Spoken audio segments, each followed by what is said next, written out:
हमने शुरू किया है क्लास 11 से फिजिक्स का चैप्टर नंबर 1 जिसका नाम है यूनिट्स एंड मेजरमेंट। आज हम इसका देखने जा रहे हैं लेक्चर नंबर 3। लेक्चर 1 और 2 ऑलरेडी कवर कर लिया है, उसका पूरा प्लेलिस्ट मैंने डिस्क्रिप्शन में डाल दिया है, तो चेक कर लेना। जो भी चीज आपको पढ़ाई जा रही है उन सभी का नोट्स और इंपॉर्टेंट क्वेश्चन जो आप प्रैक्टिस कर सकते हो वो मैं इस टेलीग्राम चैनल पे शेयर करता हूं। इस चैनल का नाम है शुभम झा क्लास 11-12। आप सिंपली जाकर के इसको ज्वाइन कर सकते हो सर्च करके टेलीग्राम पे, या डिस्क्रिप्शन में इसका भी लिंक डाल दिया है। My name is Shubham Jha, an educator by choice, a memory coach and a creative learner. और इस चैनल पे हम पूरा का पूरा क्लास 11th का फिजिक्स कवर करने वाले हैं, तो check out the link in the description. And हाँ, चलिए शुरू करते हैं आज के टॉपिक को। डायमेंशन एंड डायमेंशनल एनालिसिस, ये जो हमारा टॉपिक है इसको अच्छे से समझना हमें, और इससे रिलेटेड आईआईटी जेईई नीट में भी क्वेश्चंस आते हैं। तो इस टॉपिक के जितने ज्यादा तुम क्वेश्चन सॉल्व करोगे उतना ज्यादा अच्छा रहेगा। खैर टेलीग्राम पे तो मैं क्वेश्चन शेयर कर ही दूंगा, लेकिन अभी जरा इसके थ्योरी को समझ लेते हैं और क्या अप्रोच होता है इसको करने का वो समझते हैं। तो बच्चों, जैसा कि आप यहां पे देख पा रहे हो, यहां पे मैंने लिखा है डायमेंशन एंड डायमेंशनल एनालिसिस। इसमें सबसे पहले डायमेंशन का डेफिनेशन समझते हैं कि डायमेंशन होता क्या है एक्चुअली। सिंपल वर्ड में मैंने यहां पे लिख दिया, बट पहले समझते हैं। Dimensions of a physical quantity are the powers. अगर हम किसी भी क्वांटिटी, फिजिकल क्वांटिटी कौन से क्वांटिटी होते हैं जिनको हम मेजर कर सकते हैं, तो किसी भी फिजिकल क्वांटिटी का अगर मैं डायमेंशंस की बात करता हूं तो बेसिकली मैं पावर्स की बात करता हूं, to which the base quantity are raised to represent that quantity. इसका अर्थ क्या है कि सिंपली मुझे गिवन क्वांटिटी को, गिवन फिजिकल क्वांटिटी को कौन से फंडामेंटल क्वांटिटी से बना सकता हूं, ये मुझे बताना होता है। बच्चों, फंडामेंटल क्वांटिटीज तुम्हें अगर याद होगी तो हमने ये 7 फंडामेंटल क्वांटिटीज के बारे में पढ़ा था, जिसमें length, mass, time, temperature, electric current, luminous intensity and amount of substance था। लेक्चर नंबर 1 में कवर किया था, लिंक डिस्क्रिप्शन में जाके चेक कर लेना। यहां पे ऐसा यूनिट मीटर होता है, kilogram, second, kelvin, ampere, candela and mole respectively. और उसके जो सिंबल होते हैं एम, के जी, एस, के, ए, सी, डी और मोल। अब जो मैं तुम्हें बताने वाला हूं वो बड़ा ही इंपॉर्टेंट है, उस पर थोड़ा ज्यादा ध्यान देना पड़ेगा तुम्हें। मान लेते हैं कि मुझे किसी चीज का फंडामेंटल क्वांटिटी, ठीक है, से डायमेंशन रिप्रेजेंट करना है। तो जब मैं किसी भी चीज में, ध्यान से सुनना, जब मैं किसी भी चीज में लेंथ की बात करूंगा तो मैं लेंथ को कैसे रिप्रेजेंट करता हूं? मैं लेंथ को लिखता हूं ब्रैकेट में एल, ठीक है। अगर मैं किसी भी चीज के मास की बात करता हूं, ठीक है, तो मैं ब्रैकेट में एम लिखूंगा। बहुत अच्छे समझ में आएगा। अगर मैं बच्चों किसी भी चीज के टाइम के बारे में बात करता हूं तो मैं ब्रैकेट में टी लिखूंगा। अगर मान लो बच्चों मैं बात कर रहा हूं टेम्परेचर के बारे में, एग्जांपल के लिए, ठीक है, टेम्परेचर के बारे में बात कर रहा हूं तो मैं ब्रैकेट में के लिखूंगा। भैया के क्यों? टाइम के लिए टी लिया है। टेम्परेचर का यूनिट क्या है जरा यहां पे चेक करना बच्चों। टेम्परेचर का यूनिट है केल्विन, ठीक है। तो भैया टाइम के लिए सेकेंड लेना चाहिए था। सोच के देखो, क्या हम टाइम के लिए सेकेंड लेंगे? नहीं, हम टी ही लेंगे। ओके, चलो तो यहां तक क्लियर है। और बाकी सारी चीजें भी होती है, जैसे मान लो कि अगर मुझे करंट को रिप्रेजेंट करना है, ठीक है, इलेक्ट्रिक करंट को रिप्रेजेंट करना है, तो करंट के लिए मैं क्या करूंगा? मैं आई यूज करूंगा। तो जब भी मैं किसी भी चीज को एल, एम, टी, आई इसमें रिप्रेजेंट करता हूं तो मैं क्या बोलता हूं कि मैं डायमेंशंस की बात कर रहा हूं। अभी एक एग्जांपल लेकर के अच्छे से समझते हैं। तो यहां पे मैं एक लाइन मार देता हूं कि हम इस स्पेस को यूटिलाइज कर सके। तो मैं एक एग्जांपल ले लेता हूं बच्चों स्पीड का, ठीक है। अब मुझे बताओ स्पीड का फॉर्मूला तुम सबको याद है? तुम बोलोगे हाँ भैया बिल्कुल याद है। स्पीड का formula, speed is equal to distance travelled upon time. सही है, डिस्टेंस अपॉन टाइम। अभी जरा बताओ डिस्टेंस क्या है? तुम बोलोगे भैया डिस्टेंस जो है वो तो देखने से लेंथ जैसा लगता है। मैं कहूंगा बिल्कुल डिस्टेंस लेंथ है, और यहां पे आपका टाइम। अब मुझे बताओ लेंथ को तुम कैसे लिख सकते हो? तुम बोलोगे भैया लेंथ को मैं लिख सकता हूं L1। मैं बोलूंगा बिल्कुल सही। तो यहाँ पे L1 है, एम मास कुछ है लेंथ में, नहीं तो जीरो लिख देंगे। टाइम कुछ भी है तो नहीं तो जीरो लिख देंगे, ठीक है। LMT इसमें हम लिख रहे हैं। यहाँ पे एक लाइन मारूंगा। टाइम क्या है यहाँ पे? 1। तो यहाँ पे L जीरो हो जाएगा, M भी जीरो हो जाएगा, क्योंकि कुछ नहीं है ना, खाली टाइम की वैल्यू है, तो टाइम 1 हो जाएगा। अभी देखो बच्चों, यहाँ पे कुछ भी कटवर्ट होने वाला है नहीं, तो सिंपली मैं लिख दूंगा कि L1 ही, ठीक है। M मेरा जीरो है, और यहां पे T जीरो था, और साथ में जो नीचे वाला T था वो ऊपर गया, तो T रेस टू -1 हो जाएगा। ये कैसे? तो इसके पीछे का एक प्रॉपर्टी है, मैं तुम्हें बता देता हूं। अगर मेरे पास A रेस टू M है, 1 upon A raise to M है, तो वो हो जाता है A रेस टू -M। अगर ऊपर जाता है मतलब उल्टा कर रहे हैं, बेसिकली हम ऊपर भेज रहे हैं। तो इसी लॉजिक के हिसाब से ये क्या हो जाएगा, ये। तो यहां पे मैं क्या लिख सकता हूं इसका? L1 M0 और T raise to -1। Is it clear? L1m0t⁻1 ये इसका डायमेंशन हो जाएगा। किस चीज के लिए हमने लिखा है? स्पीड के लिए। अभी हम लोग बहुत सारे एग्जांपल लेकर के प्रैक्टिस करने वाले हैं, तो तुम बिल्कुल चिंता मत करो, इसको तुम्हें अपने नोट्स में लिखना है। खैर ये नोट्स तो मैं टेलीग्राम पे शेयर कर ही दूंगा, अब तक ज्वाइन नहीं किया तो ज्वाइन कर लेना। चलो एक काम करते हैं बच्चों, एक और यूनिट लेते हैं। वैसे तुम अगर तुम्हारा टेक्स्ट बुक खोल के देखोगे, जो कि यहाँ पे मैं तुम्हें दिखा रहा हूं, तो तुम्हारे टेक्स्ट बुक में इस जगह पे काफी सारे डायमेंशंस के बारे में बताया है। कहाँ गया? इस जगह पे काफी सारे डायमेंशंस के बारे में बताया, तो तुम ये भी चेक कर सकते हो, और मैं तुम्हें काफी सारे एक्सप्लेन करूंगा, और बाकी तुम यहां से देख लेना। तो चलिए एक और एग्जांपल लेते हैं। हम एग्जांपल ले लेते हैं दूसरा वाला, एक्सलरेशन। ठीक है। अब जो एक्सलरेशन मतलब क्या होता है? तुम बोलोगे भैया एक्सलरेशन तो होता है rate of change of velocity, ठीक है, डिवाइड बाय टाइम। अब वेलोसिटी तो वही होता है ना, स्पीड के जैसा ही होता है। तो वेलोसिटी की जब हम बात करते हैं, तो वेलोसिटी का यूनिट क्या होता है मुझे बताओ? बोलोगे तुम भैया मीटर पर सेकेंड। और टाइम का यूनिट क्या होता है? तुम बोलोगे भैया सेकेंड। तो इसका क्या बन जाएगा? मीटर पर सेकेंड स्क्वायर। सर जी मीटर पर सेकेंड स्क्वायर हो जाएगा। अब मुझे बताओ, मीटर में जो मैं मेजर कर रहा हूं बालक, मीटर में मैं किस चीज को मेजर कर रहा हूं? तुम बोलोगे भैया लेंथ ही मेजर हो रहा है यहाँ पे तो। और यहाँ पे जब मैं बोलूंगा सेकंड में मैं किसको मेजर कर रहा हूं, तो तुम बोलोगे भैया यहाँ तो टाइम का स्क्वायर लग रहा है। मैं बोलूंगा वेरी गुड। तो मुझे बता लेंथ क्या होगा? तुम बोलोगे भैया लेंथ में तो L1 होगा, बाकी m0 t0 होगा, तो इसको छोड़ देते हैं। और यहाँ पे जो टाइम है भैया वो टी स्क्वायर है, तो यहाँ पे टी स्क्वायर आ जाएगा, और बाकी सब तो जीरो है, तो उसको छोड़ देते हैं। तो क्या मैं इसको लिख सकता हूं कि यार ये हो गया मेरा L1, ठीक है, m कुछ नहीं है तो यहाँ पे जीरो लिख देता हूं फाइनली, और t ऊपर चला जाएगा t-2। L1m0t⁻², ये मेरा किसका हो गया डायमेंशन? ये मेरा डायमेंशन हो गया एक्सलरेशन का। बहुत सिंपल है। चलो एक और एग्जांपल लेते हैं। अच्छा ये मैंने तुम लोगों के लिए क्या लगाया था, ये जो तुम्हारे बुक में है वो वाला, ये किधर गया? क्या गुंडा बनेगा तू? मैग्नीफाई हो गया। अच्छा इसको ऐसे कर सकते हैं हम, तो इसको मैं यहां पे रख देता हूं कि तुम लोग इसको जब भी चाहो तो देख सको। इसको बड़ा कर दिया, और इसको यहाँ पे रख दिया इस पेज पर, ठीक है। आजा, बस, ओके।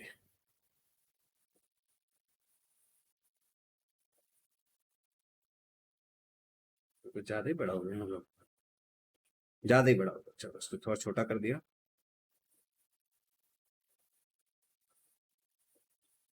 यार ये क्या हो रहा है इसमें? मुझे बड़ा तकलीफ होता है।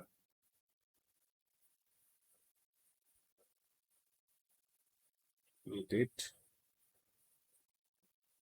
चलो अब हो गया।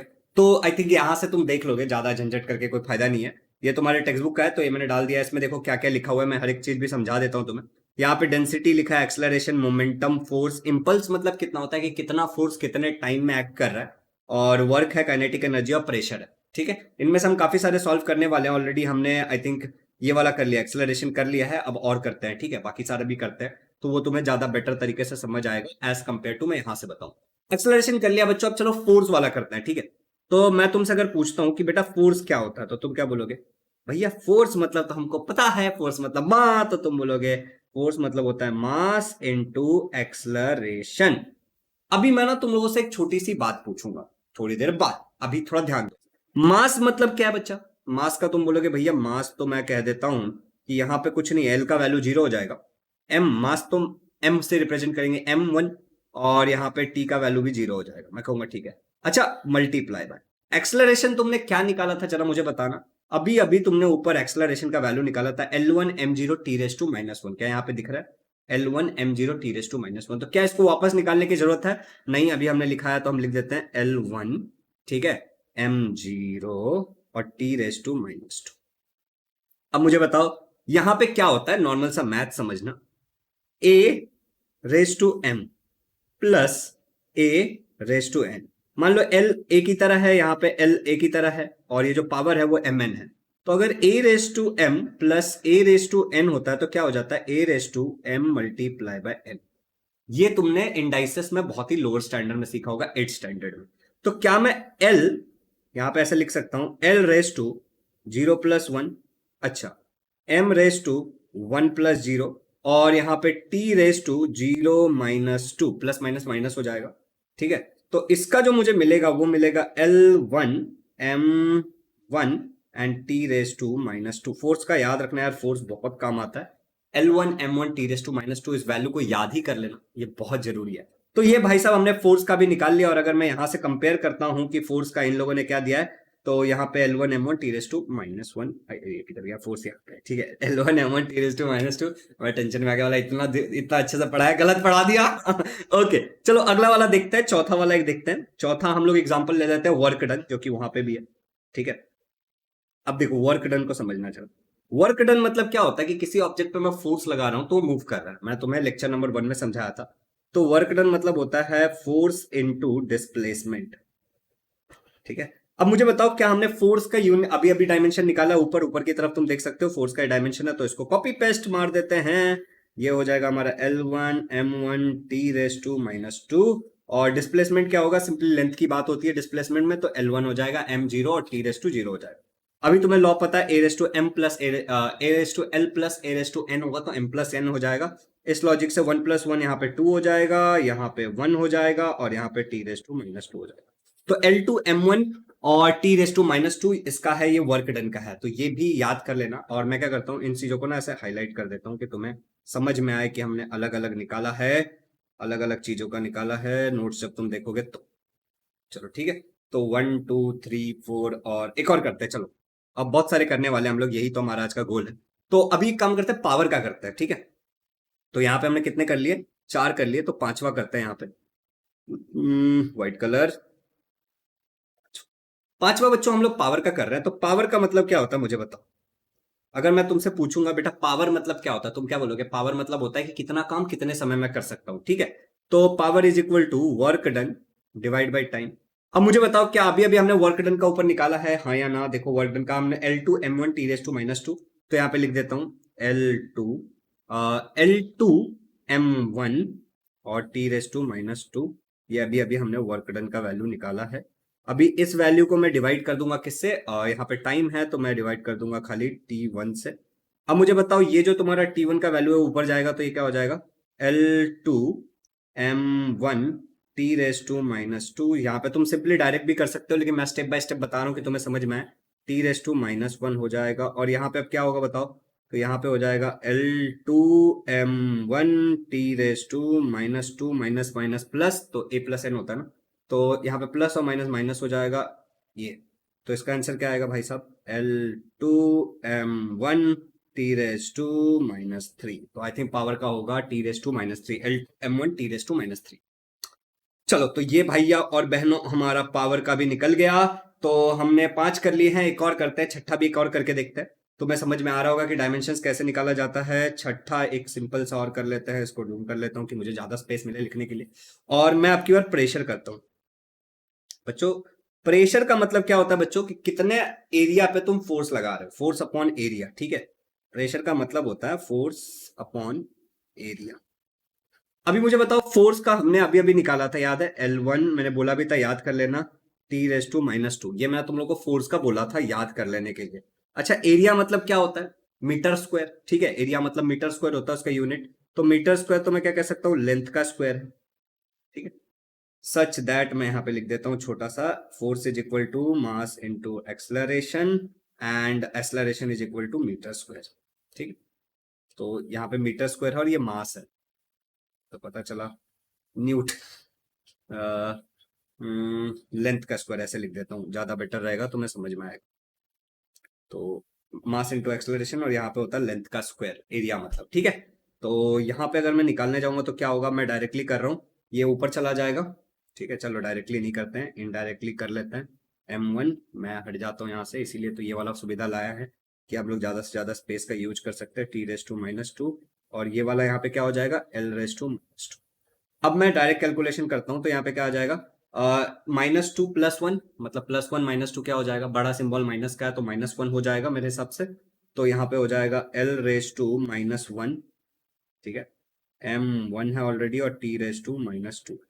तो ये बच्चों किसका निकाल लिया हमने, ये निकाल लिया हमने प्रेशर का, राइट। ये जो हमने निकाला अभी वो किस चीज का था, प्रेशर का था। आई रियली होप कि यहां तक तुम्हें सारी चीजें क्लियर हैं। अब थोड़े से और चीजों के डायमेंशंस निकालते हैं जिसमें हमें काफी मजा आएगा। हे सुपर लर्नर्स, अनअकैडमी पे जो प्लस के प्राइजेस है वो बढ़ने वाले हैं, तो this is the right time. अगर आप एक सब्सक्रिप्शन लेने का प्लान कर रहे थे तो वरना प्राइस बढ़ जाएगा। अभी जो प्राइजेस चल रहे हैं वो आपको यहाँ पे स्क्रीन पे दिख रहे होंगे, 3 month, 6 month, 12, 9 month, 12 month, 11, 18 month, 24 month. एक अच्छी सी बात बताता हूँ मैं आपको कि अगर आप एक क्लास 9th का सब्सक्रिप्शन लेते हो फॉर महाराष्ट्र स्टेट बोर्ड, तो आपको क्लास 9th के साथ 10th, 11th, 12th free of cost access मिलता है।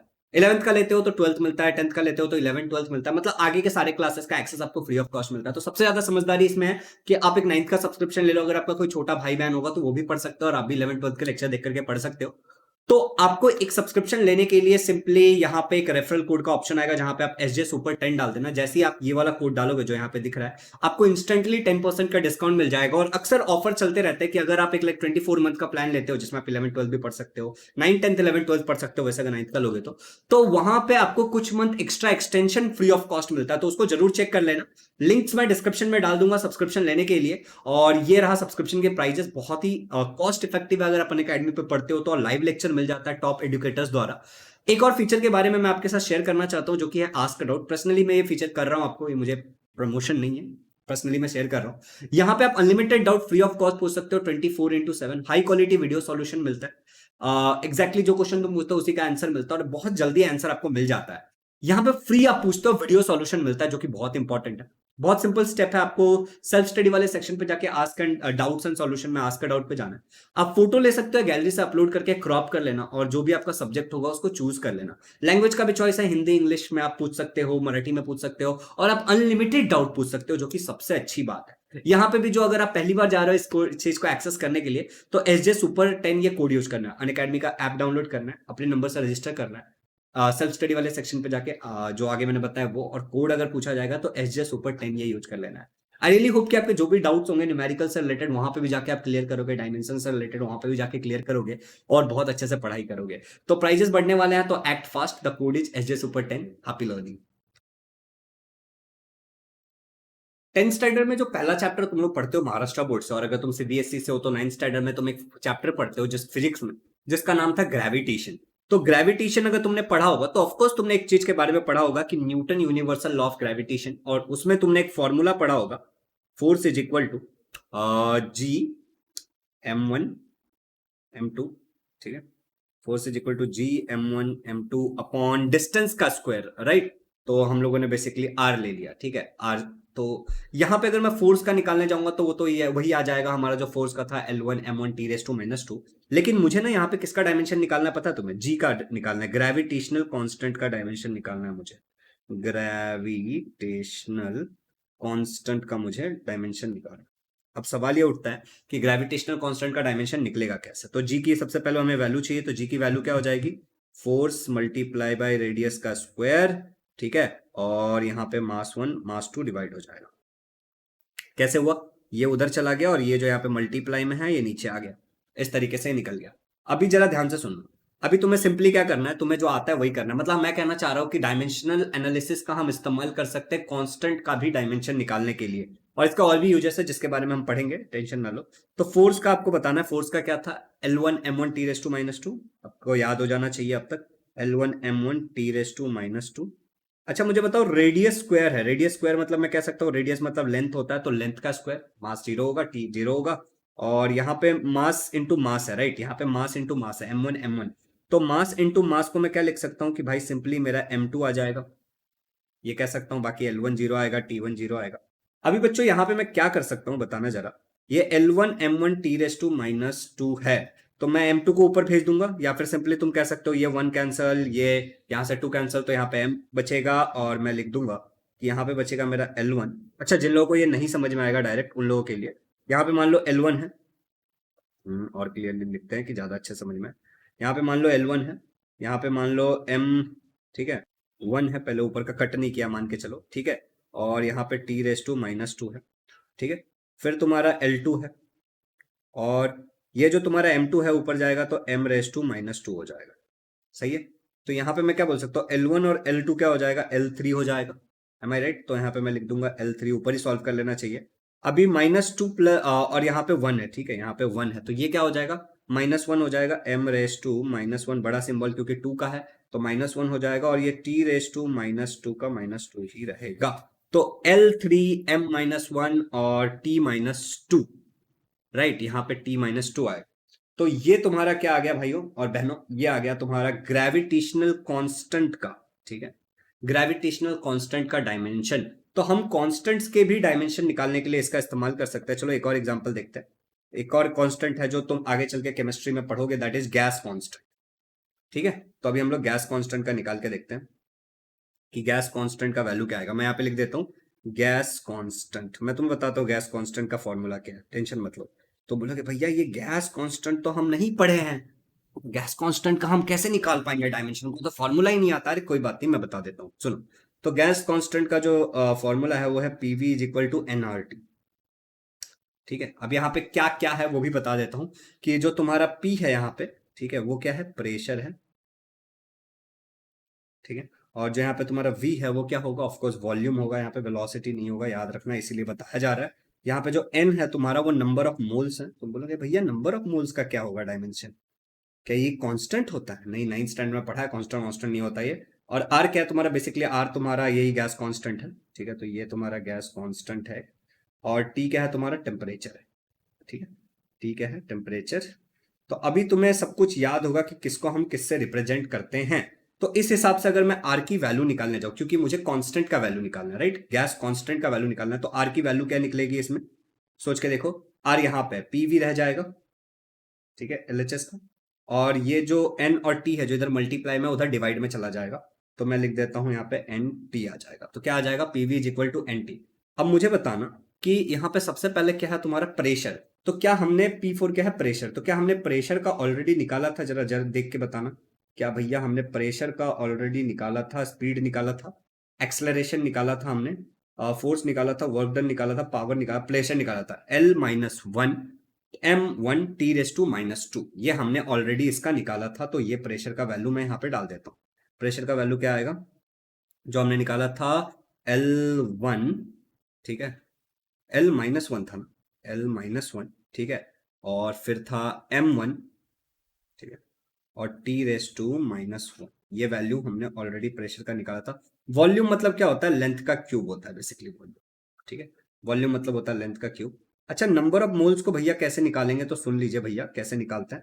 नंबर ऑफ मोल के लिए MOL लिया जाता है, ठीक है, तो ये हो गया मोल। और टाइम के लिए हम लोग लेते हैं केल्विन, ये आपको याद होगा, ठीक है। तो अभी यहाँ पे क्या हो जाएगा जरा सोच के बताना, L3 - L-1 है ये, ठीक है। L3 - -1 + 3 क्या हो जाएगा यहाँ पे, यहाँ पे हो जाएगा, मैं ऊपर हट जाता हूँ कि तुम्हें दिखे। तो यहाँ पे तुम्हारा हो जाएगा L-1 + 3, ठीक है। फिर m का 1 ही रह जाएगा, और ये T⁻² होगा, और ये यहाँ पे ब्रैकेट, और यहाँ पे मोल ऊपर चला जाएगा। चलो अभी के लिए नीचे रख देते हैं मोल को, क्योंकि हमारे पास जगह नहीं है। मोल नीचे ही रह गया हमारा, ठीक है। और हमारा केल्विन भी नीचे ही रह गया। तो यहाँ पे क्या हो जाएगा बताओ, यहाँ पे हो जाएगा L2, राइट, यहाँ पे आ जाएगा L2। वैसे ये -3 नहीं था, खाली 3 था, राइट, हाँ L3 था। तो यहाँ पे M1 आ जाएगा, T⁻², और यहाँ पे मोल का इन्वर्स आ जाएगा क्योंकि ऊपर चला जाएगा मोल, और केल्विन का भी इन्वर्स हो जाएगा, कैपिटल के है वो। तो दिस इज द हमारा डायमेंशन बेसिकली, अगर हम बात करें किसकी, गैस कांस्टेंट की बात करें तो। अच्छा बच्चों, मैं ना एक चीज सोच रहा हूँ कि जब मैं तुम्हें पढ़ाऊं तो ये जो कैमरा है ना, पढ़ाने से मतलब है, तो कैमरे में मैं देख तो पाता नहीं हूँ। देखो मैं अगर तुम्हें पढ़ा रहा हूँ तो मैं नीचे की तरफ देखता हूँ, क्योंकि लिखना मुझे अगर आईपैड पे है या फिर जो भी जिस पे भी मैं लिख रहा हूँ तो मुझे वहां देखना है। तो मैं कैमरे में तो देख नहीं पाता हूँ। तो क्या कैमरे की जरूरत है, या फिर ऐसे हम कैमरा बंद करके भी पढ़ा सकते हैं? प्लीज जरा चैट में बता देना, तो उससे क्या होगा ना कि मेरा थोड़ा सा एफर्ट कम हो जाएगा कैमरा वैमरा चालू करने का। खैर, ये हमारा गैस कांस्टेंट का डायमेंशन मिल गया, L2 m1 T⁻² mole inverse और केल्विन इनवर्स। एक बार इसको जरा चेक जरूर करना, क्योंकि मुझे थोड़ा सा डाउट हो रहा है, बट वैसे यही होना चाहिए। इसको एक बार चेक कर लेना गूगल करके, ठीक है। तो अभी यहां तक क्लियर है। एक और देखते हैं, ठीक है, एक और देखते हैं। तुम लोगों ने ना 10th स्टैंडर्ड में अगर तुमने महाराष्ट्र बोर्ड से पढ़ा है तो तुमने एक चीज के बारे में और पढ़ा होगा। तुम बोलोगे भैया एक चीज और क्या पढ़ा है हमने, तो मैं बताता हूँ तुम्हें एक चीज तुमने और क्या पढ़ा। तुमने एक और चीज पढ़ा होगा, स्पेसिफिक हीट कैपेसिटी। क्या पढ़ा होगा तुमने, स्पेसिफिक हीट कैपेसिटी। तुम बोलोगे भैया ई क्या चीज होता है स्पेसिफिक हीट कैपेसिटी। मैं तुम्हें समझाता हूँ स्पेसिफिक हीट कैपेसिटी का तुमने क्या फॉर्मूला पढ़ा था। तुमने ये इसका फॉर्मूला जो पढ़ा होगा वो तुमने पढ़ा होगा डेल्टा क्यू, क्यू मतलब हीट एक्सचेंज, हीट होता है बेसिकली, मान के चलो, is equal to M C delta T. और अगर तुमने मुझसे पढ़ा है तो मैंने तुम्हें ये भी बताया था कि ये फॉर्मूला हम तब यूज करते हैं जब स्टेट चेंज नहीं होता है, खाली टेम्परेचर में डिफरेंस आता है। चलो फिर भी एक बार रिवीजन कर लेते हैं कि क्या क्या चीज होता है। तो यहाँ पे जो Q है वो तुम्हारा हीट होता है। Q क्या है तुम्हारा? Q तुम्हारा हीट है। और जो तुम्हारा M है वो तुम्हारा मास है। ठीक है। जो तुम्हारा C है वो तुम्हारा स्पेसिफिक हीट कैपेसिटी है। ठीक है, स्पेसिफिक हीट कैपेसिटी यहाँ पे वही लिखा है ना, स्पेसिफिक हीट कैपेसिटी। तो जो तुम्हारा C है वो स्पेसिफिक हीट कैपेसिटी है, वही है स्पेसिफिक हीट कैपेसिटी जिसका हमें डायमेंशन निकालना है। ठीक है।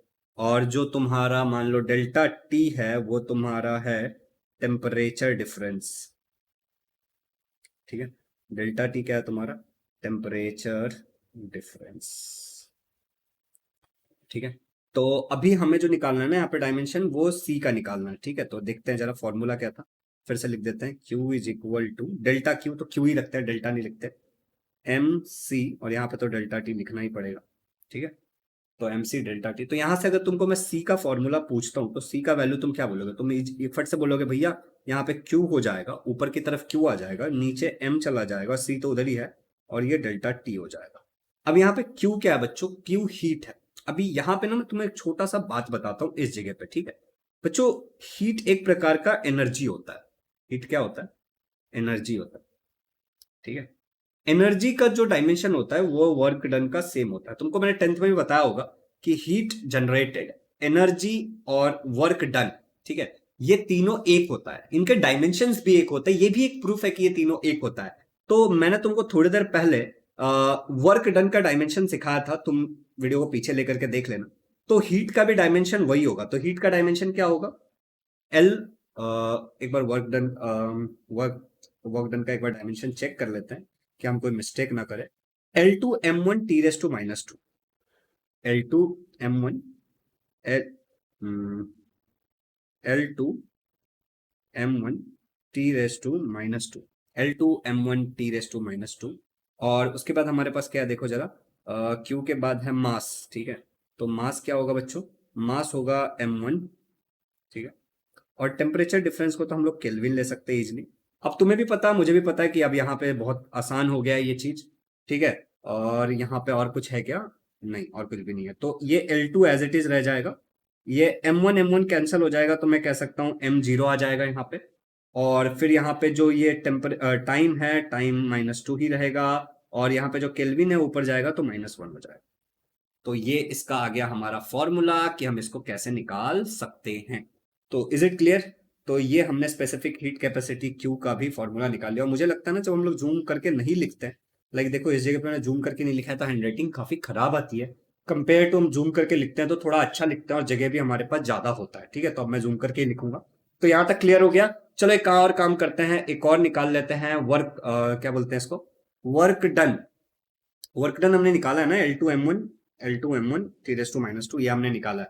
तो यहां तक क्लियर हो गया। अब तुम्हारे टेक्स्ट बुक को मैं खुल करके तुम्हें कुछ दिखाना चाहता हूँ। क्या क्या दिखाना चाहते हो आप टेक्स्ट बुक खुल करके? तो टेक्स्ट बुक खोल करके जो मैं तुम्हें दिखाना चाहता हूं वो है कि ये डेंसिटी मैंने तुम्हें नहीं बताया। ठीक है, ये डेंसिटी मैंने तुम्हें नहीं बताया। ठीक है, एक्सलरेशन बता दिया, मोमेंटम मैंने तुम्हें नहीं बताया, फोर्स बता दिया, इंपल्स तुम्हें नहीं बताया, वर्क डन बता दिया, काइनेटिक एनर्जी एनर्जी जैसा ही होगा, प्रेशर बता दिया। तो तुम्हें यहाँ पे क्लियरली दिख रहा होगा कि एक्सलरेशन, ये सब नहीं बताया जो मैं क्या कर रहा हूँ। एक सेकंड, ठीक है, अच्छे से बताता हूँ। इधर पेन से मार्क कर लेते हैं। डेंसिटी मैंने तुम्हें नहीं बताया। ठीक है, रेड कलर ले लेते हैं जिससे ज्यादा आसानी से दिखेगा। डेंसिटी मैंने तुम्हें नहीं बताया, एक्सलरेशन बता दिया, मोमेंटम नहीं बताया तुम्हें मैंने। ठीक है, फोर्स बता दिया है, इंपल्स नहीं बताया है, वर्क डन बता दिया है, काइनेटिक एनर्जी एक प्रकार से मान लो कि हो ही गया क्योंकि उसका सेम ही आएगा, और प्रेशर बता दिया। दैट मीन्स कि density, force and density, momentum and impulse, ठीक है, इन तीनों का मैं फॉर्मूला बताऊंगा और ये तुम्हें होमवर्क देना है मुझे। ठीक है, तो मैं यहाँ पे ऐसे एक लाइन मारता हूँ तो मैं होमवर्क लिख देता हूँ कि ट्राई योर सेल्फ। ठीक है, ट्राई योर सेल्फ। सबसे पहले तुम्हें डेंसिटी ट्राई करना है। ठीक है, और डेंसिटी का जो फॉर्मूला होता है वो होता है मास अपॉन वॉल्यूम, ठीक है, मास अपॉन वॉल्यूम।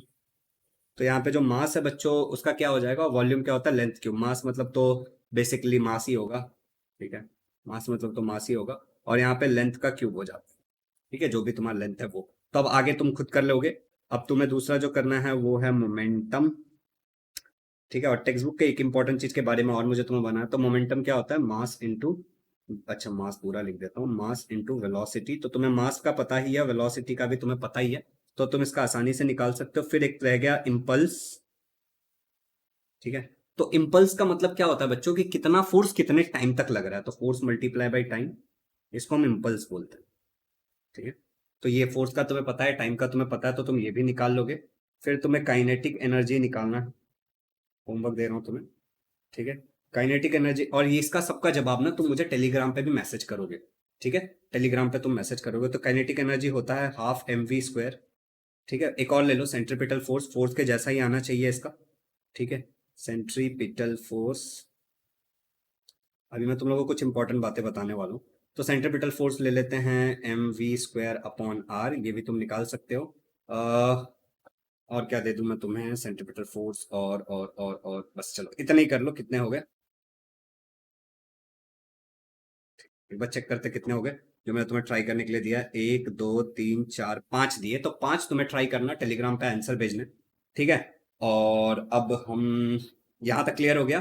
तो अभी जो हमारा अगला टॉपिक है वो बहुत ही ज्यादा इंपॉर्टेंट टॉपिक है, और उस टॉपिक में हमें क्या पढ़ना पता है तुम्हें, कि यूजेस क्या है डायमेंशन एनालिसिस के। डायमेंशन एनालिसिस के यूजेस, तो इसके 3 यूजेस, आई थिंक 3 यूजेस है, जिसमें से एक यूज मैं तुम्हें अभी बताऊंगा, और बहुत ही सिंपल है, तुम्हें फट से समझ भी आ जाएगा। लेकिन उससे पहले एक चीज है जो तुम्हारे टेक्स्ट बुक में यहाँ पे लिखा हुआ है, जैसे जब तुम यहाँ पे निकालने जाओगे, ठीक है, तो वेलोसिटी तो तुम्हें समझ में आ जाएगा अगर तुम टेक्स्ट बुक्स रीड करोगे तो। लेकिन यहाँ पे एक वेलोसिटी ग्रेडियंट है जिसका फॉर्मूला लिखा है वेलोसिटी अपॉन डिस्टेंस, ये शायद तुम्हें समझ ना आए।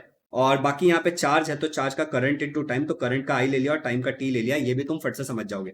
लेकिन ये वेलोसिटी ग्रेडियंट भैया ये क्या चीज होता है, ठीक है। तो एक बार समझते हैं वेलोसिटी ग्रेडियंट, ठीक है, कि वेलोसिटी ग्रेडियंट क्या होता है। तो मान लो कि फ्लूइड समझते हो तुम लोग, फ्लूइड मतलब क्या होता है पहले ये समझते हैं। फ्लूइड का मतलब होता है ऐसी कोई भी चीज, ठीक है, जो फ्लो कर सकती है। जैसे कि मान लो कि एक लिक्विड है, वाटर, वो फ्लो कर सकता है। मान लो कि एक गैस है, तो गैस फ्लो कर सकता है, तो उसको हम फ्लूइड कहते हैं। तो वेलोसिटी ग्रेडियंट मतलब क्या होता है, मान लो कि ये पानी है, ठीक है, ब्लू कलर ले लेते हैं हम लोग, जल्दी हमें समझ में आ जाएगा। ब्लू कलर, मान लो ये पानी है, ठीक है, और ये पानी के अलग अलग लेयर्स है, क्या तुम देख सकते हो, पानी या फिर गैस, तो लिक्विड हम वाटर ले लेते हैं। तो यहाँ पे अगर तुम देखोगे तो ये उसका लेयर 1 है, मान लो यहाँ पे लेयर 2 है, फिर मान लो यहाँ पे लेयर 3 है, फिर यहाँ पे मान लो लेयर 4 है, और यहाँ पे लेयर 5। तो अलग अलग लेयर अलग अलग वेलोसिटी के साथ ट्रैवल कर रही है। तो मान लेते हैं कि हम लोग एक लेयर 1 ले लेते हैं और एक लेयर 2 ले लेते हैं। तो यहाँ पे क्या होगा, लेयर 1 और लेयर 2 के बीच में जो वेलोसिटी का डिफरेंस है उसको हम लोग डेल्टा वी ले लेते हैं एग्जांपल के लिए, ठीक है। डेल्टा वी ये वेलोसिटी डिफरेंस है इन दोनों के बीच में, ठीक है, इसका वेलोसिटी वो है और उसका वेलोसिटी है। और इन दोनों का जो डिस्टेंस है वो हम लोग ले लेते हैं डेल्टा डी ले लेते हैं, ठीक है, कि इनके बीच का जो डिस्टेंस है वो डेल्टा डी है।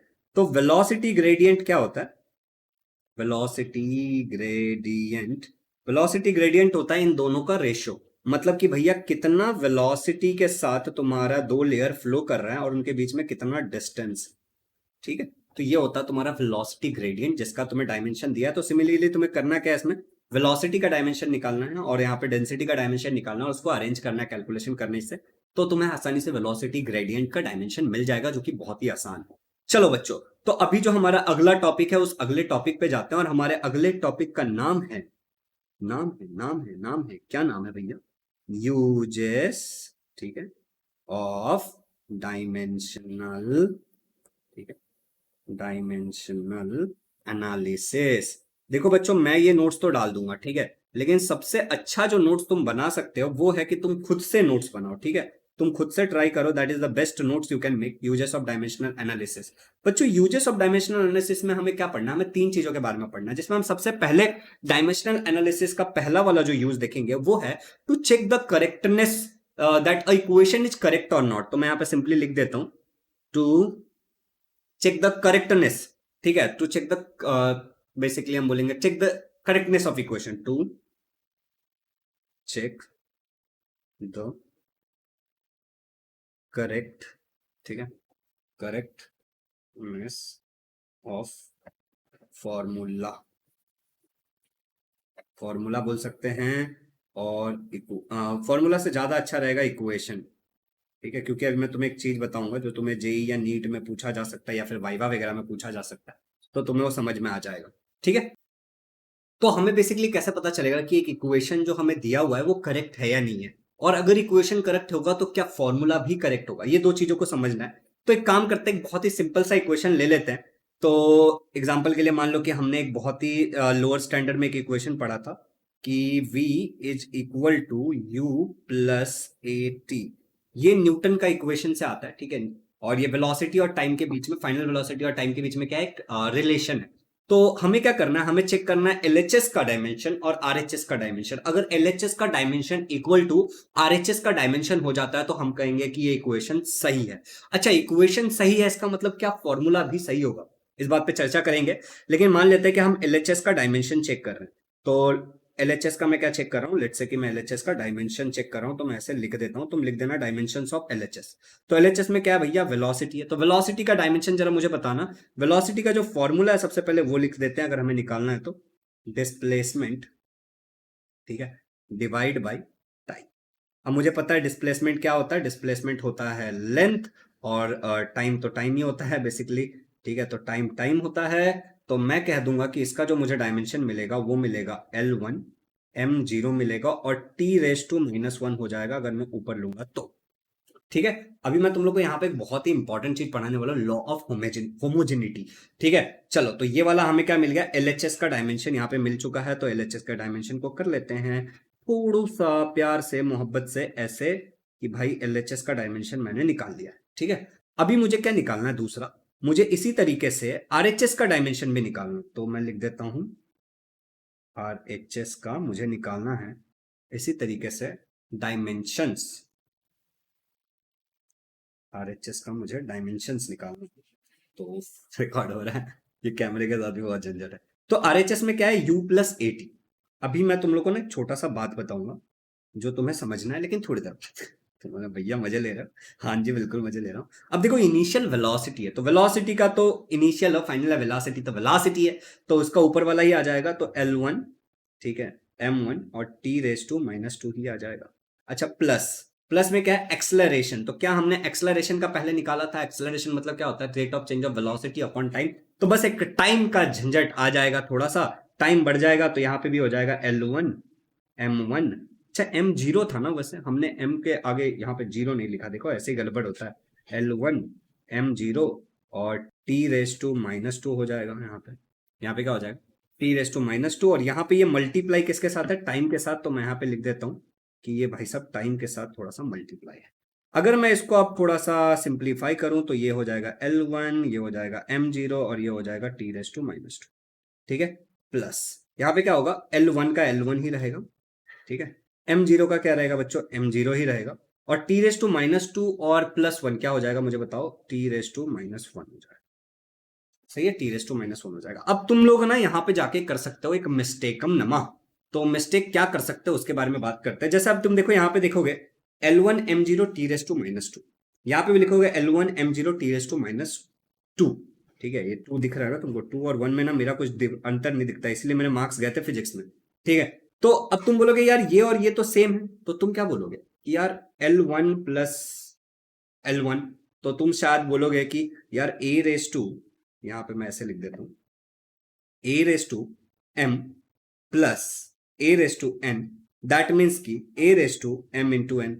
तो तुम शायद ऐसा बोल सकते हो कि 1 मल्टीप्लाई बाय 1, तो ये हो जाएगा L1, ठीक है। फिर तुम बोलोगे M00, तो बोलोगे M0, और T⁻, यहाँ पे मल्टीप्लाई कर लोगे तो -4 ले आओगे तुम। लेकिन ऐसा नहीं करना, इसके पीछे लॉ ऑफ होमोजेनिटी। भैया ये लॉ ऑफ होमोजेनिटी क्या चीज है, ये क्या चीज, ये क्या बला है भैया। तो भैया ये क्या बला है वो समझाता हूं मैं तुम्हें, ठीक है। अब मान लो कि मैंने क्या किया, वेलोसिटी के साथ वेलोसिटी ऐड किया, तो आंसर में क्या आएगा, वेलोसिटी आएगा, ऐड किया। मतलब मान लो इसका यूनिट है मीटर पर सेकेंड और इसका भी यूनिट होगा मीटर पर सेकेंड, तो आंसर जो आएगा वो मीटर पर सेकेंड में आएगा। मतलब कि मैं ऐड खाली सिमिलर क्वांटिटीज को कर सकता हूं, ऐड और सब्ट्रैक्ट हम खाली सिमिलर क्वांटिटी को कर सकते हैं। एक्सलरेशन से मैं एक्सलरेशन को ही ऐड कर सकता हूं, मास के साथ मैं मास को ही ऐड कर सकता हूं, वेलोसिटी के साथ मैं वेलोसिटी को ही ऐड कर सकता हूं, इनिशियल फाइनल कोई भी हो, तभी मेरा जो यूनिट आएगा वो सेम आएगा एडिशन के लिए, ठीक है। लेकिन जब मैं मल्टीप्लीकेशन करता हूं तो एक्सलरेशन के साथ मुझे चाहिए तो मैं मास को भी मल्टीप्लाई कर सकता हूं, ठीक है। और जब मैं डिवाइड करता हूं तो एक्सलरेशन से मास को भी डिवाइड कर सकता हूं, मतलब मैं डिवीजन में नॉन सिमिलर क्वांटिटीज भी ले सकता हूं, लेकिन एडिशन में सिमिलर क्वांटिटीज ही होते हैं। तो भैया इस लॉजिक से यहां पे जब मैं ऐड कर रहा हूं बीच में, तो यहां पे क्या होगा, सिमिलर क्वांटिटी ही आएगा एडिशन के टाइम में। तो मैं यहां पे लिखूंगा कि जो आंसर आएगा वो यही आना चाहिए, L1 M0 और T⁻²⁻²। कैसे हुआ ये समझ में आया, क्योंकि एडिशन हो रहा है। अच्छा बालकों, अभी यहां पे देखोगे तुम LHS में क्या L1 M0 T⁻²⁻1 आया था। हे भगवान, ये क्या होगा दो में से, यार मैं क्या गड़बड़ कर दिया, देखो देखो देखो देखो देखो देखो, यहाँ पे भी गड़बड़ कर लिया मैंने, देखो यहाँ पे गड़बड़ किया था हमने, देखो देखो देखो सब लोग देखो, सब लोग देखो, मैंने गड़बड़ किया था, सब लोग देखो, यहाँ पे मैंने गड़बड़ किया। मैं बोला ना 1 और 2 में मेरा बहुत बहुत वांदा है, बहुत वांदा है, ठीक है। चलो खैर, यहाँ पे क्या था बच्चों, L1 M0 और T⁻1 ऊपर वाला ही लिखा था, तो ये T⁻1 होगा। और यहाँ पे ये T⁻2 और ये 1 था, तो प्लस -2 + 1 क्या होगा, -1 ही होगा, समझ रहे हो। तो यहाँ पे भी जो आएगा वो -1 आएगा। एक बार सही से कर लेना तुम, तुम्हें समझ में आ जाएगा, ठीक है। बस थोड़े से गड़बड़ हो गया। तो देखो L1 M0 T⁻², L1 M0 T⁻², तो मैं लिखूंगा यहाँ पे बड़े बड़े शब्दों में कि प्यारे बालकों, यहाँ पे LHS = RHS है, and therefore this equation is dimensionally correct, ऐसा तुम लिख देना, देयरफॉर दिस इक्वेशन इज, ठीक है। यहाँ पे लिख देता हूं डायमेंशनली करेक्ट, ठीक है, ठीक है। देख लो, जिसको देखना है करेक्ट लिखा है, ठीक है। तो ये इक्वेशन क्या है, डायमेंशनली करेक्ट, लेकिन क्या ये करेक्ट फॉर्मूला भी है, तो देख के पता है हमें कि ये करेक्ट फॉर्मूला है। अभी एक एग्जांपल लेते हैं जिसमें मैं तुम्हें एक सही फॉर्मूला का डायमेंशन निकाल के बताऊंगा। सबसे पहले तो मान लेते हैं कि मैं तुम्हें काइनेटिक एनर्जी, जो मैं तुम्हें होमवर्क दिया था, उसी का हम लोग क्या करते हैं, एक बार फॉर्मूला निकाल के देखते हैं। तो हम लोग को पता है कि काइनेटिक एनर्जी का फॉर्मूला क्या है भाइयों, काइनेटिक एनर्जी का फॉर्मूला है 12mv²। तो अब इस लॉजिक से मुझे LHS क्या है हमारा, देखते हैं। LHS मेरा क्या है भाई साहब, LHS है मेरा काइनेटिक एनर्जी, और एनर्जी का जो फॉर्मूला होता है वो होता है I think L2 M1 T⁻², ठीक है। तो यहाँ पे जो होगा फॉर्मूला इसका, वो होगा L2 M1, मैंने लिख रखा है T⁻², ये इसका फॉर्मूला हो जाएगा LHS का, ठीक है। अब बच्चों जो RHS का फॉर्मूला होगा, RHS में क्या है मेरे पास, यहां पे लिख देता हूं मैं RHS में मेरे पास क्या है, मेरे पास है हाफ, ठीक है, इंटू M इंटू V का स्क्वायर। अब देखो हाफ बच्चों एक कांस्टेंट है, तो कांस्टेंट का कोई डायमेंशन वाइमेंशन नहीं होता, तो उसको इग्नोर कर देते हैं। तो मास का हो जाएगा M1, और वेलोसिटी तो हमें पता है rate of change of displacement upon time, तो डिस्प्लेसमेंट इज लाइक L1, मास इसका होगा 0, अभी पीछे ही निकाला था, और T⁻1 होगा, जिसमें हमने एक मिस्टेक किया था। तो अभी इसका जो फॉर्मूला आएगा, डायमेंशन आएगा, वो क्या आएगा, M1 L0 और T⁻1। अभी देखो, अभी हमने सही लिखा, पिछली बार गलत कर दिया था। तो देखो LHS = RHS दिख रहा है मुझे, LHS में क्या दिख रहा है मुझे, L2, क्या कर दिया मैंने, kinetic energy is equal to L2 अच्छा, यहाँ पे एक बात तो हम भूल ही गए, ठीक है, एक बात तो हम भूल ही गए कि भाई साहब वेलोसिटी का तो स्क्वायर था ना, समझ रहे हो तुम। तो यहाँ पे वेलोसिटी का स्क्वायर था, तो 2 बार वेलोसिटी आएगा, ठीक है। तो L1, समझ रहे हो ना, यहाँ पे जो ये वेलोसिटी हमने एक ही बार लिखा है, लेकिन उसका तो स्क्वायर है, तो उसको 2 बार लिखना पड़ेगा, L1 M0 T⁻1। अब इस लॉजिक से ये क्या हो जाएगा, यहाँ पे सब में बदलाव आएगा, और वो हो जाएगा M1 के साथ कुछ नहीं है, तो M1 ही आएगा। L के साथ भाई साहब क्या है, L के साथ 1, और यहाँ पे L, तो यहाँ पे 2 आ जाएगा, और T के साथ क्या है, -1, तो ये हो जाएगा -2। तो देखो यहाँ पे क्या है, L2 M1 T⁻², इसको भी अगर मैं अरेंज कर लेता हूँ, मैं थोड़ा अलग कर दिया, L2 M1 T⁻²। अगर मैं देखता हूं तो मुझे क्लियरली दिख रहा है कि जो मेरा LHS है, यहाँ पे जो मेरा LHS का वैल्यू है, ठीक है, वही मेरा RHS का वैल्यू है। तो मैं यहाँ पे एक चीज लिख सकता हूँ, ठीक है। मैं यहाँ पे क्या लिखूंगा, हियर, ठीक है, LHS = RHS. Hence, this equation this equation is dimensionally correct. Dimensionally क्या इक्वेशन, ठीक है। अब बच्चों इसी चीज को ना हमें पता है कि यहाँ पे फॉर्मूला भी सही था, ठीक है। हमें ये पता है कि इस जगह पे जो ये फॉर्मूला था वो सही था, मगर मैं एक और एग्जांपल लेता हूँ तुम्हारे सामने, ठीक है। काम करते हैं यहीं पे ले लेते हैं, ज्यादा जगह नहीं लगेगा। तो यहाँ पे मैं तुम्हारे लिए एग्जाम्पल लेता हूँ। मैं ना अब एक गलत फॉर्मूला लिखता हूँ, ठीक है। तो मैं लिख देता हूँ कि kinetic energy is equal to 4mv²। अब मुझे भी पता है, आपको भी पता है कि kinetic energy is equal to half mv²। तो इस लॉजिक से ये फॉर्मूला गलत आएगा, लेकिन तुम्हें भी पता है क्योंकि ये कांस्टेंट को हम इग्नोर करेंगे, तो यहां पे जो काइनेटिक एनर्जी का जो एलएचएस में आएगा वो सेम आएगा, L2m1t⁻²। काइनेटिक एनर्जी क्या आएगा, L2m1t⁻²। ये काइनेटिक एनर्जी का आ जाएगा, ठीक है। और आरएचएस में क्या आएगा, सेम ही सेम आने वाला आरएचएस में भी बच्चों। तो आरएचएस में भी हमारा आने वाला L2m1t⁻²। अब देखो यहां पे क्लियरली तुम्हें दिख रहा है कि LHS equal to RHS, right. तुम देख पा रहे हो LHS is equal to RHS, लेकिन यहां पे जो 4 है क्या वो सही है? तो इवन हम क्या लिखेंगे, even this equation is correct. Even we dimensionally मैं सिंपली बता देता हूं, तुम लिख लेना। इवन हम डायमेंशनली चेक कर सकते हैं कि इक्वेशन सही है कि नहीं है। हम क्या कर सकते हैं, डायमेंशनली इस बात को चेक कर सकते हैं कि इक्वेशन सही है या नहीं है, लेकिन हम इस बात की कोई गारंटी नहीं दे सकते कि डायमेंशनली चेक करने के बाद फॉर्मूला भी सही आएगा, फॉर्मूला गलत भी हो सकता है। समझ रहे हो? तो डायमेंशनली हम खाली इक्वेशन के करेक्टनेस को चेक कर सकते हैं, फॉर्मूला के एक्यूरेसी को नहीं बोल सकते। तो अगर तुम्हारे टीचर एक सवाल पूछते हैं कि अगर हमने डायमेंशनली चेक किया तो क्या हमें करेक्ट इक्वेशन मिला है, और क्या हम इस बात की गारंटी दे सकते हैं जो फॉर्मूला मिला है वो भी सही होगा डायमेंशनल एनालिसिस से, तो तुम कहोगे कि नहीं, इस बात की मैं कोई गारंटी नहीं दे सकता। चलो यहां तक अगर तुम्हें क्लियर है तो तुम्हें मैं बता देता हूं कि हमने क्या क्या पढ़ लिया है। तो बेसिकली बच्चों हमने ये पूरा डायमेंशन एंड डायमेंशनल एनालिसिस पूरा का पूरा पढ़ लिया, हर एक चीज मैंने तुम्हें बता दिया। To check the correctness of physical equation, ये वाली बातें हमने कर ली है। ये वाला एग्जांपल भी ले लिया था मैंने, तुम्हें एक एग्जांपल और लेकर के एक इंपॉर्टेंट चीज और भी बता दिया, ठीक है। अभी अगले लेक्चर में, क्योंकि ये वीडियो काफी बड़ा ऑलरेडी हो चुका है मेरे हिसाब से, तो अगले लेक्चर में जो हम लोग पढ़ने वाले हैं, to establish the relationship between related physical quantity के रिलेशनशिप कैसे निकालते हैं, और तीसरा जो है कन्वर्जन वाली चीज, उसके बारे में हम पढ़ेंगे हमारे अगले लेक्चर के अंदर।